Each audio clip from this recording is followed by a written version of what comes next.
אזרחי ישראל, אחיי ואחיותיי, זהו ערב מרגש, ערב של דמעות, ערב של שמחה, כי מחר ישובו בנים לגבולם.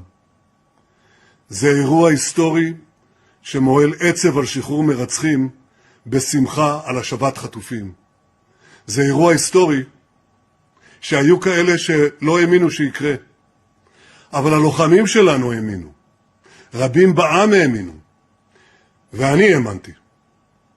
אני יודע שיש הרבה מחלוקות בתוכנו, אבל ביום הזה, ואני מקווה שגם בתקופה שבפתח, יש לנו את כל הסיבות לשים אותן בצד, כי בכוחות משותפים אנחנו השגנו ניצחונות אדירים, ניצחונות שהפליאו את העולם כולו.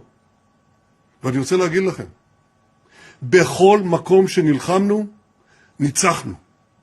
אבל באותה מידה, אני חייב להגיד לכם, המערכה לא תמה.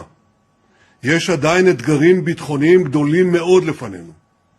חלק מאויבינו מנסים להשתקם כדי לתקוף אותנו שוב.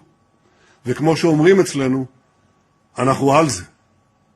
יש גם הזדמנויות גדולות שלא ידענו כמותן, דווקא בגלל הניצחונות שהבאנו. אני משוכנע שבכוחות משותפים אנחנו נתגבר על האתגרים ונממש את ההזדמנויות. במהלך המלחמה, רעייתי ואני נפגשנו פעמים רבות עם משפחות החטופים. ראינו את הכאב שלהם, את הגעגועים, את הדמעות. המפגשים האלה ליוו אותי בכל החלטה שקיבלתי במלחמה. חיבקנו את המשפחות והבטחתי להם, אני לא אשקוט עד שאחזיר את יקיריכם. אני מבקש להודות לחיילי צה"ל, למפקדים, לכוחות הביטחון, למשפחות השכולות שאיבדו את היקר להן מכל, לפצועינו הגיבורים שנושאים את כאבם בגוף ובנפש. ואני מבקש להודות לכם, אזרחי ישראל, אתם שעמדתם איתן יום אחר יום, באהבה למדינתנו, באמונה בצדקת דרכנו.